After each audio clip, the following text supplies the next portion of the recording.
สบายดีเนาะสำหรับการเบิ่งรายงานกะของแต่ละมื้อเนาะเราสามารถเช็คได้สองทางหนึ่งก็คือใบบิลที่ว่า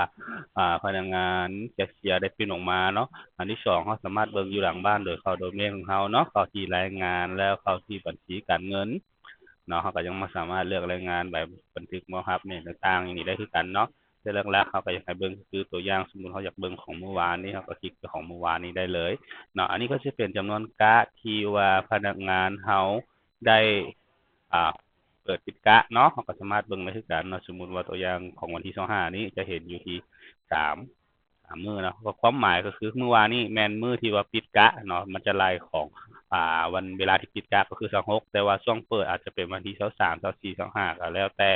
เนาะทีนี้เราก็สามารถคลิกเบิ่งตัวที่เป็นสีฟ้าได้คือกันว่าในกรณีรายละเอียดของใบบิลทุกอย่างอยู่ในนี้เราก็สามารถเบิ่งคืนได้และอันที่ว่าเป็นสีฟ้านี่ก็สามารถคลิกได้คือกันเนาะตัวอย่างคือสำหรับการขายกับเป้าล้านอย่างนี้อย่างแน่เราก็สามารถมาเบิ่งยอดใบบิลทั้งหมดเนาะนี่มันจะเป็นรวมเป็นเงินสดหรือว่าผ่านบัตรเนาะเราสามารถแยกหรือว่าส่งออกเป็น Excel นี่ได้เลย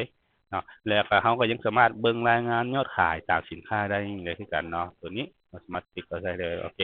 ว่าในช่วงที่ว่าเปิดกะเนาะจากมื้อนี้หามื้อนี้เนาะแล้วของยูเซอร์ได้เป็นผู้เปิดและปิดเนาะจะมีรายการสินค้าอยู่นี่ขึ้นให้เราเบิ่งเลยเนาะนอกจากนั้นก็ยังสามารถส่งออกเป็นไฟล์ Excel ได้เช่นเดียวกันเนาะ